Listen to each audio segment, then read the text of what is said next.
أعوذ بالله من الشيطان الرجيم بسم الله الرحمن الرحيم إن الحمد لله والصلاة والسلام على رسول الله وعلى آله وصحبه سلم تسليما كثيرا أما بعد colonial আগ্রাসনের মাধ্যমে রাজনৈতিক এবং সামাজিক পর্যায় থেকে ইসলামকে সরায় দেওয়া হলো।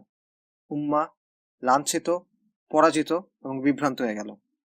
এই বাস্তবতায় মুসলিমদের মধ্যে মোটা দাগে দুইটা প্রতিক্রিয়া দেখা গেল। একদল বিদ্যমান কাঠামোর অংশ হওয়ার চেষ্টা করলো, আরেক দল বিদ্যমান কাঠামোকে বদলানোর চেষ্টা করলো। আমাদের ইতিহাসকে বোঝার জন্য এবং আমাদের বর্তমানকে বোঝার জন্য এই দুই ধারাকে বোঝা জরুরি, কারণ এই দুই ধারা এখনো চলমান এবং এগুলাই আমাদের রাজনৈতিক চিন্তাকে আজকেও অনেকাংশে নিয়ন্ত্রণ করতেছে। তো এই দুই ধারার আলোচনার জন্য আমরা দুজন ব্যক্তির দিকে তাকাবো। এই দুই ব্যক্তির আলোচনা থেকে এই ধারা দুইটার পার্থক্য বোঝা ইনশাল্লাহ সহজ হয়ে যাবে। প্রথম যে ব্যক্তিকে নিয়ে আমরা আলোচনা করব তিনি হলেন সৈয়দ আহমদ শহীদ, ইমাম সৈয়দ আহমদ শহীদ রাহিমাহুল্লাহ। সৈয়দ আহমদ ছিলেন একজন আলিম, মুজাহিদ এবং মুজাদ্দিদ। শাহ ওয়ালিউল্লাহ মুহাদ্দিস দেহলভি থেকে তাজদিদের যে ধারা শুরু হয়েছিল, সৈয়দ আহমেদের আন্দোলন ছিল সেটার ধারাবাহিকতা। তিনি ভারতবর্ষে সর্বপ্রথম ব্রিটিশদের বিরুদ্ধে সুসংগঠিত আন্দোলন শুরু করেন এবং তার আন্দোলনের উদ্দেশ্য ছিল ইসলাম প্রতিষ্ঠা করা, ব্রিটিশদেরকে ভারতবর্ষ থেকে হটানো, তারপর ইসলামী শাসন প্রতিষ্ঠা করা। উপমহাদেশের দুটো প্রধান দ্বীনি ধারা, দেওবন্দি ধারা এবং আহলে হাদিস ধারা, দুটা ধারাই সৈয়দ আহমদ শহীদ রাহিমাহুল্লাহর তাজদিদি আন্দোলনের ফসল। 1803 সালে শাহ আব্দুল আজিজ মুহাদ্দিস দেহলভি রাহিমাহুল্লাহ ভারতবর্ষকে দারুল হার্ব বলে একটা ফতোয়া দেন। শাহ আব্দুল আজিজ ছিলেন শাহ ওয়ালিউল্লাহর ছেলে। শাহ আব্দুল আজিজ তার ফতোয়াতে বলেন, যেহেতু ভারতবর্ষে ইসলামী শাসন নাই, শরিয়া শাসন নাই, তাই এটা দারুল হার্ব। তিনি বলেন যে এই অঞ্চলে মুসলিম ইমামের কোনো কর্তৃত্ব নেই। রাষ্ট্রের যাবতীয় ব্যবস্থাপনা সবকিছুর ক্ষেত্রে কাফেররা সর্বোচ্চ এবং স্বয়ংসম্পূর্ণ ক্ষমতার অধিকারী এবং এরা মুসলিমদের জুমা, ঈদ, আজান এই বিষয়গুলোর ক্ষেত্রে বাধা দিচ্ছে না হয়তোবা, কিন্তু যে বিষয়টা মূল, শাসন কর্তৃত্ব শুধুমাত্র আল্লাহর হওয়া, অর্থাৎ শরিয়া শাসন থাকা, যেটা সবকিছুর মূল নীতিমালা, সেটা এখন অর্থহীন অবস্থায় আছে, সেটা পদদলিত অবস্থায় আছে। কাজে এখানে ব্রিটিশদের বিরুদ্ধে জিহাদ করা ফরজ। এটা ছিল শাহ আব্দুল আজিজের ফতোয়া। সেই সময় বিভিন্ন আলেম এই ফতোয়াকে সমর্থন দেন এবং শাহ আব্দুল আজিজের এই ফতোয়ার উপর ভিত্তি করে পরবর্তীতে সৈয়দ আহমদ শহীদ তার আন্দোলন শুরু করেন। তিনি একটা বিশাল নেটওয়ার্ক গড়ে তুলেন, যেখানে দায়ীরা ছিলেন, ওলেমা ছিলেন, কাদিরা ছিলেন, তারা জাকাত গ্রহণ করতেন। একসময় তারা একটা ইমারত প্রায় গঠন করে ফেলছিলেন। পরবর্তীতে 1831 সালে বালাকোটের ময়দানে সৈয়দ আহমদ এবং তার সাথীদের অধিকাংশ শহীদ হন। যদিও সরাসরি সৈয়দ আহমদ শহীদের নেতৃত্বে এই আন্দোলন খুব বেশি দিন টিকে ছিল না, কিন্তু এটার দীর্ঘস্থায়ী প্রভাব ছিল। এই আন্দোলন বেশ কিছু অন্যান্য আন্দোলনকে প্রভাবিত করছিল। যেমন সৈয়দ আহমদ শহীদের আন্দোলন থেকে অনুপ্রাণিত আরেকটা আন্দোলন ছিল তিতুমির রাহিমাহুল্লাহর আন্দোলন। শেখ মীর নিসার আলী তিতুমির ছিলেন সৈয়দ আহমদ শহীদের মুরিদ এবং মোটামুটি একই সময়ে তিনি নারিকেলবাড়িয়াতে একটা ইমারত গড়ে তুলছিলেন। 1830 সালের নভেম্বর থেকে 1831 নভেম্বর পর্যন্ত প্রায় এক বছর এই ইমারত টিকে ছিল। পরবর্তীতে ব্রিটিশদের হাতে তারা শহীদ হয়ে যান। আরেকটা এক্সাম্পল হলো 1857 সালের যে সিপাহী বিদ্রোহ ছিল, সেই সময় উত্তরপ্রদেশের শামেলি অঞ্চলের নিয়ন্ত্রণ মুসলিমরা নিতে সক্ষম হন এবং তারা সেখানে এক ধরনের শাসন ব্যবস্থা গড়ে তোলেন, এক ধরনের ইমারত গড়ে তোলেন। এটার নেতৃত্বে ছিলেন শেখ ইমদাদুল্লাহ মুহাজির মাক্কি এবং যোদ্ধাদের নেতৃত্বে ছিলেন মাওলানা কাসিম নানতুবি এবং প্রধান কাদি ছিলেন মাওলানা রশিদ আহমেদ গাঙ্গোহী রাহিমাহুমুল্লাহ। এটা 1857 সালের মে থেকে সেপ্টেম্বর পর্যন্ত প্রায় 3-4 মাস টিকে ছিল। পরে ব্রিটিশরা আবার এই অঞ্চলটা দখল করে নেয় এবং এই উলামাগণ পরবর্তীতে গিয়ে দারুল উলুম দেওবন্দ প্রতিষ্ঠা করেন। তারাও সৈয়দ আহমদ শহীদ রাহিমাহুল্লাহর আন্দোলন থেকে প্রভাবিত ছিলেন। তবে সৈয়দ আহমদ শহীদের আন্দোলনের সবচেয়ে উল্লেখযোগ্য যে ধারাবাহিকতা, সেটা ছিল পাটনা ভিত্তিক একটা আন্দোলন, যেটার নেতৃত্ব দিচ্ছিলেন পাটনা সাদিকপুরের কিছু আলেম এবং তাদের পরিবার। ইনারা সবাই ছিলেন সাইয়েদ আহমেদ শহীদের অনুসারী এবং তার হাতে বায়াত দেওয়া। এই আন্দোলনের নেতৃত্ব ছিলেন মাওলানা উলায়াত আলী এবং তার ভাই মাওলানা ইনায়াত আলী। তাদের মৃত্যুর পর এটা নেতৃত্ব যায় মাওলানা উলায়াত আলীর ছেলে মাওলানা আবদুল্লাহ আলীর হাতে। 1845 থেকে শুরু করে 1871 সাল পর্যন্ত তারা ব্রিটিশদের বিরুদ্ধে লড়াই চালায় যান। তাদের রাজনৈতিক কেন্দ্র ছিল পাটনার সাদিকপুর, যেখান থেকে তারা দাওয়া করতেন, অর্থ সংগ্রহ করতেন ইত্যাদি। আর তাদের সামরিক ঘাঁটি ছিল পেশওয়ারের পশতুন গোত্রীয় অঞ্চলগুলা, পাহাড়ে, যেটাকে নর্থ ওয়েস্ট ফ্রন্টিয়ার বলা হয়। এখানে তারা দীর্ঘদিন ব্রিটিশদের বিরুদ্ধে লড়াই করছেন এবং অনেক ক্ষেত্রে তাদের পরাজিত করছেন। 1850 থেকে শুরু করে 1863 পর্যন্ত 13 বছরে তাদের এই আন্দোলনকে দমানোর জন্য ব্রিটিশরা মোট 20টা সামরিক অভিযান পাঠাইছিল, সব মিলিয়ে মোট 60,000 সৈন্য। এবং এই মুজাহিদিন ব্রিটিশদের এখানে মোকাবেলা করছেন এবং টিকে থাকছেন, অনেক ক্ষেত্রে জয়ী হয়েছেন। তো পশতুন গোত্রীয় অঞ্চলে পাহাড়ে ঘাটিকারা এই মুজাহিদিনদের নাম দিয়েছিল ব্রিটিশরা হিন্দুস্তানি ফ্যানাটিক্স, ভারতীয় চরমপন্থী। আর তারা এই অঞ্চলের নাম দিয়েছিল ফ্যানাটিক ক্যাম্প, চরমপন্থীদের ঘাঁটি।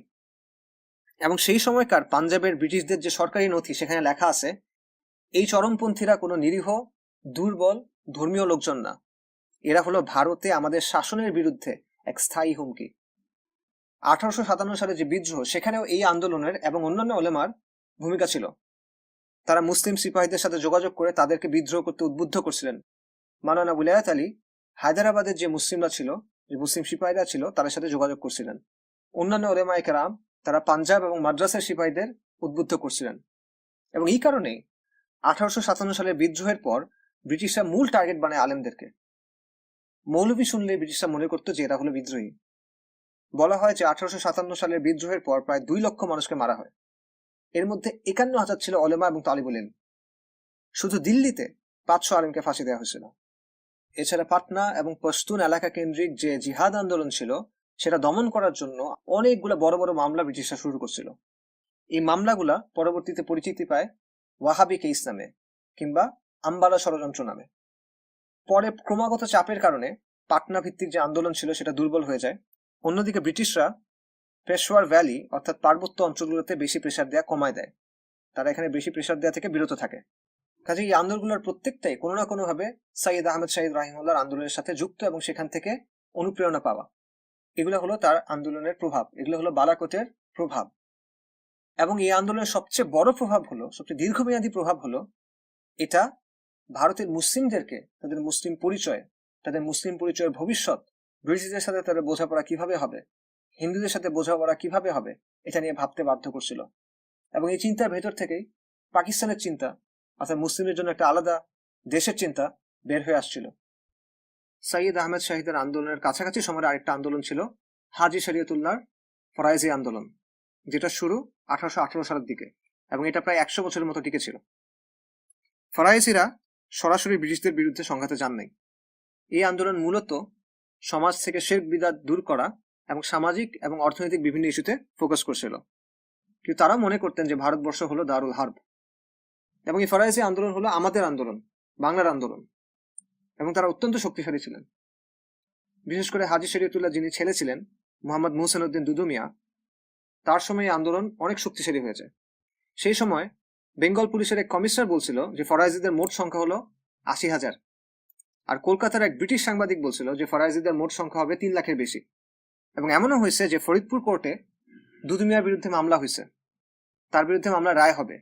তো রায়ের দিন 3,000 নৌকা ভর্তি মানুষ আসছে, সবাই আদালতের পাশে, আদালতের কাছে যে নদী আছে সেখানে অপেক্ষা করতেছে। 3,000 নৌকা ভর্তি মানুষ। রায়ে যদি সাজা দেয়া হয় তাহলে ওইখান থেকেই জেল ভেঙে তারা দুদু মিয়াকে উঠায় নিয়ে যাবে, এরকম অবস্থা। তো ব্রিটিশরা পরে আর সাজা দেয় নাই, ভয়ে তারা তাকে খালাস দিছে। তো ফরাইজিদের নিজস্ব ব্যবস্থা ছিল, তারা দাওয়া করতেন, সাদাকা এবং জাকাত সংগ্রহ করতেন, ইসলামী শরিয়া অনুযায়ী বিচার করতেন, সদস্যদের সামরিক প্রশিক্ষণ দিতেন, তাদের নিজস্ব মাদ্রাসা ছিল। নবীন চন্দ্র সেন, সেই সময়কার একজন সাব ডিভিশন অফিসার, সে বলছিল ফরাইজিরা ব্রিটিশ রাজ্যের পাশাপাশি নিজেদের এক রাজ্য প্রতিষ্ঠা করছে।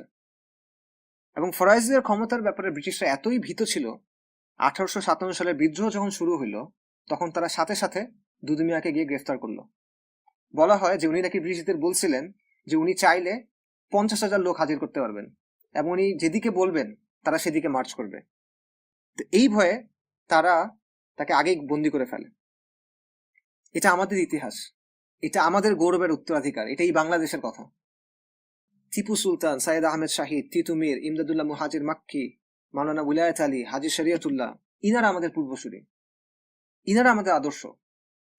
আমাদের সামনে ইসলামী আন্দোলনের এত উজ্জ্বল দৃষ্টান্ত আছে, কিন্তু আমরা এদিক সেদিক ঘুরে বেড়াই, গণতন্ত্র থেকে শুরু করে নানা তন্ত্রমন্ত্রের মধ্যে সমাধান খুঁজি। বাস্তবতা হলো এই মুসলিমরা, এই মুজাহিদিনরা ভারতে ব্রিটিশদের বিরুদ্ধে আন্দোলন করছিলেন, তারাই লড়াই শুরু করছেন, তারাই রক্ত দিচ্ছেন। আর কেউ এতটা রক্ত দেয় নাই যতটা মুসলিম ওলামা এবং মুজাহিদিন দিচ্ছেন। কিন্তু এই ইতিহাস আজকে আমরা জানি না, এই ইতিহাস আমাদেরকে ভুলে দেওয়া হয়েছে। ইসলামী শাসন প্রতিষ্ঠার জন্য তারা যে আন্দোলন করছেন, সেগুলোকে আজকে আমাদেরকে সেকুলার আন্দোলন হিসেবে দেখানো হচ্ছে, স্বাধীনতার আন্দোলন হিসেবে দেখানো হচ্ছে। যার ফলে কি হয়েছে, যার ফলে তাদের আন্দোলন থেকে যে শিক্ষাটা আমাদের পাওয়ার কথা, যে অনুপ্রেরণাটা আমাদের পাওয়ার কথা, সেটা আমরা পাচ্ছি না। অন্যদিকে আমাদের সামনে আইকন হিসেবে, আমাদের সামনে মুসলিম নেতা হিসেবে রাখা হয়েছে সেকুলার, মদখোর, শিয়া, আগাখানি, জাতীয়তাবাদী, কাদিয়ানি, এরকম বিভিন্ন লোকদের। কাজেই ভারতবর্ষের মুসলিমদের ইসলাম প্রতিষ্ঠার যে ধারা, কলোনিয়ালদের চাপায় দেওয়া কাঠামো পরিবর্তনের চেষ্টার যে ধারা, তাওহীদ ও হাদিদের নববী যে ধারা, সেটার প্রতীক হলেন ইমাম সাইয়েদ আহমেদ শাহিদ রাহিমাহুল্লাহ। আর অন্য যে ধারা, সেটার প্রতীক যে ব্যক্তি, তার নামও সৈয়দ আহমেদ। কেউ নাম এক হলেও এই দুজনের পথ একেবারেই আলাদা। সৈয়দ আহমেদ খান বা স্যার সৈয়দ আহমেদ খানের জন্ম 1817 সালে, যেটাকে ইসলামিক মডার্নিজম বলা হয়। সৈয়দ আহমেদ হলো তার জনকদের অন্যতম। 1857 সালে ওলামা এবং মুজাহিদিন যখন ব্রিটিশদের বিরুদ্ধে লড়াই করতেছেন, সৈয়দ আহমেদ তখন বিশ্বস্ত গোলামের মতো ব্রিটিশদের আনুগত্য করছে। 1857 সালের পর সে রানী ভিক্টোরিয়ার উদ্দেশ্যে চিঠি লিখছে, আসবাবে বাগাওয়াতে হিন্দ, হিন্দুস্তানে বিদ্রোহের কারণ। এই চিঠির উদ্দেশ্য কি ছিল, কি কি কারণে এই বিদ্রোহ হয়েছে, এটা সে ইংরেজদের জানাতে চাইতেছিল, যাতে করে এমন বিদ্রোহ পরে আর না হয়। সে তার বইতে একটা ফতোয়া প্রচার করছিল, যে ফতোয়ার মূল বক্তব্য হলো ভারতবর্ষ হলো দারুল ইসলাম। যতক্ষণ ইসলামের কিছু বিধিবিধান পালন করা যাচ্ছে, যেমন সালাত, সাওম, এগুলো পালন করা যাচ্ছে, ততক্ষণ ওই জায়গা দারুল ইসলাম। তাই ব্রিটিশের বিরুদ্ধে জিহাদ করা ইসলাম বিরোধী কাজ, এটা ছিল তার বক্তব্য। এবং মুসলিমদের প্রতি তার মূল বক্তব্য ছিল যে ভারতের মুসলিমদের উচিত ব্রিটিশ রাজের প্রতি অনুগত হওয়া। অন্যদিকে ব্রিটিশদের প্রতি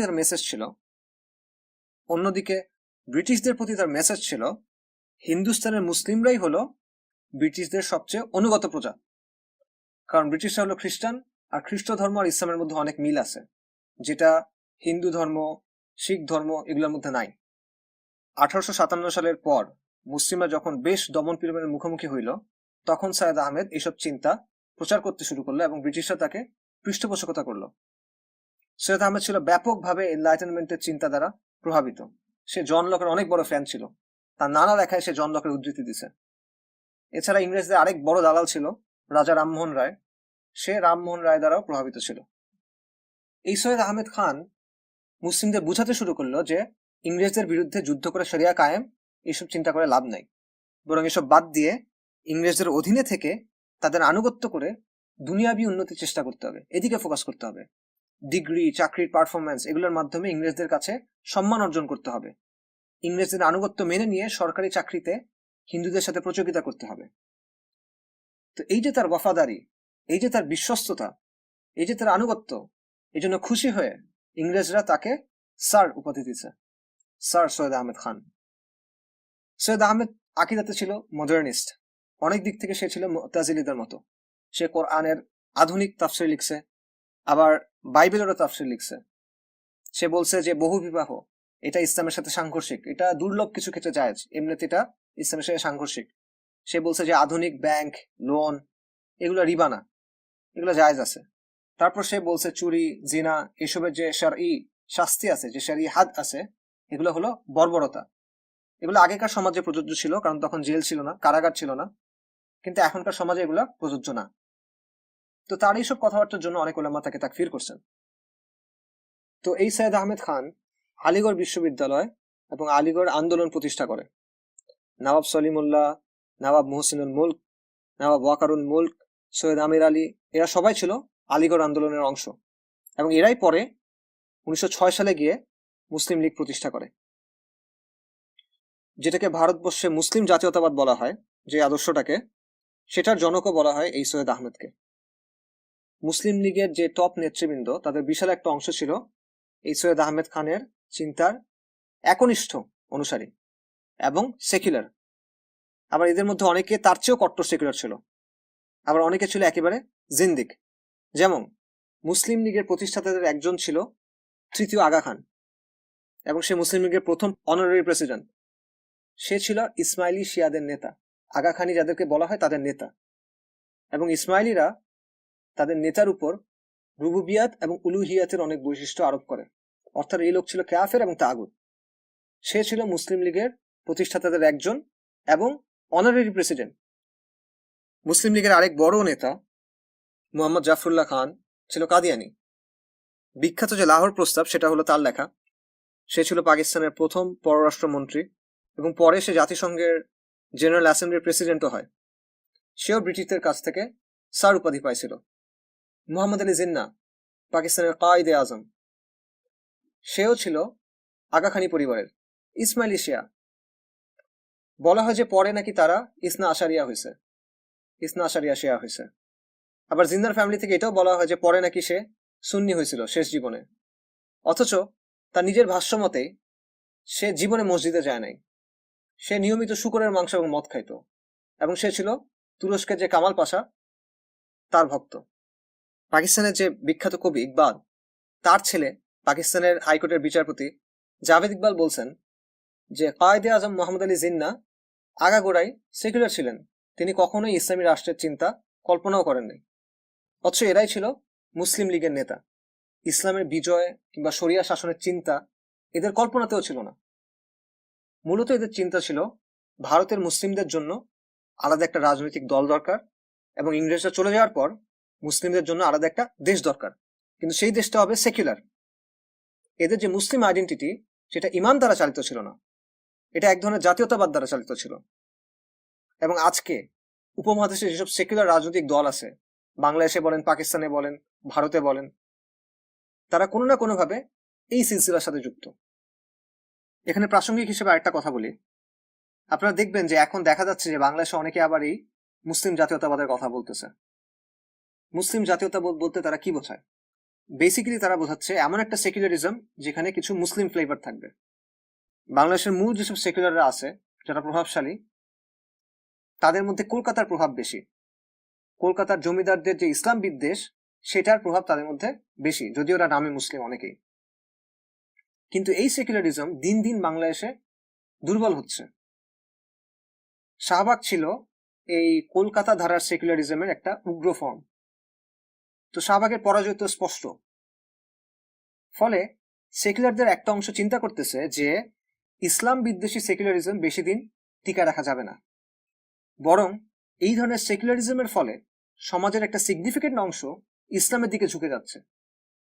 এই কারণে তারা সেকুলারিজমকে স্যালভেজ করার জন্য, সেকুলারিজমকে রক্ষা করার জন্য এই মডারেট সেকুলারিজম নিয়ে হাজির হয়েছে, যেটা মুসলিম আইডেন্টিটির অল্প কিছু অংশ মেনে নিবে, যেটা শাহবাগের মতো উগ্র হবে না, কিন্তু দিন শেষে সেটাও সেকুলারিজম, নতুন বোতলে পুরনো মদ। এদের কাছে মুসলিম হওয়ার মানে হলো কনসার্টের বদলে কাওয়ালি হবে। এদের কাছে মুসলিম হওয়ার মানে হলো বিকিনির স্বাধীনতা, বোরকার স্বাধীনতা, দুটাই স্বাধীনতা। অর্থাৎ উগ্র সেকুলারিজমের বদলে কিছুটা মডারেট সেকুলারিজম, কিন্তু সেকুলারিজমই। কাজে আবেগের বসে কিংবা ভালো কিছু কথা শুনে এদের ব্যাপারে বিভ্রান্ত হওয়া যাবে না, আমাদের সতর্ক থাকতে হবে। আমরা চাই শরিয়া, আমরা চাই ইসলাম, দ্যাটস ইট।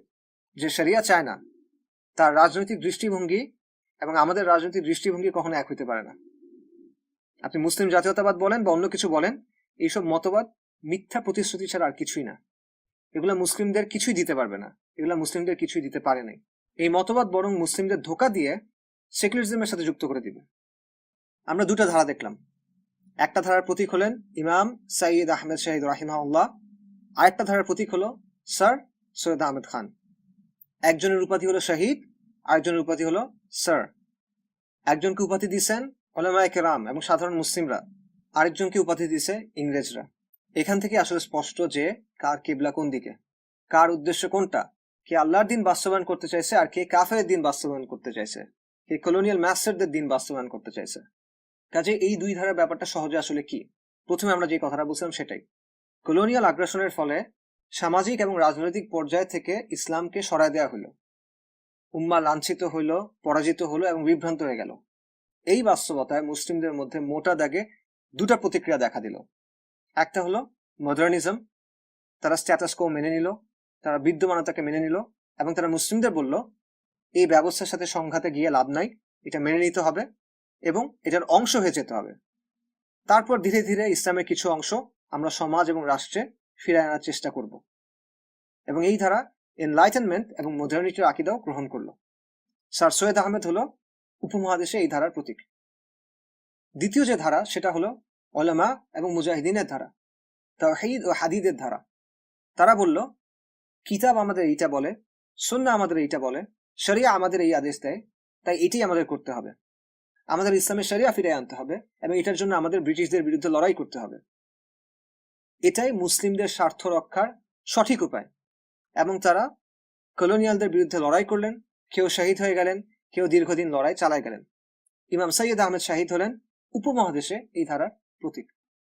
এবং মূলত তাওহীদ ও হাদিদের এই ধারাই হলো ইউরোপের আগ্রাসনের বিরুদ্ধে মূল বিরোধিতাকারী ধারা। এখন কাফেররা কি করলো? 1857 সালে বিদ্রোহের পর ব্রিটিশরা বুঝতে পারলো যে শুধু বন্দুকের জোরে তারা শাসন টিকায় রাখতে পারবে না, এটা দীর্ঘমেয়াদে টিকবে না, এবং তারা বুঝতে পারলো যে মুসলিমরা বিদ্রোহ করবেই। এখন তাদের হাতে আসলে দুইটা অপশন আছে। একটা অপশন হলো মুসলিমদের নেতৃত্ব এই উলামা এবং মুজাহিদিনদের হাতে থাকবে, এবং এটা ইউরোপিয়ানদের জন্য বড় একটা হুমকি, যেরকম তারা বলছে তাদের নথিতে।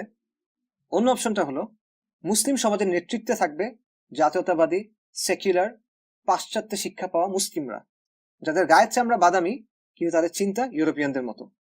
স্বাভাবিকভাবে ইউরোপিয়ানরা এই দুইটার মধ্যে পরের অপশনটা বেছে নিল।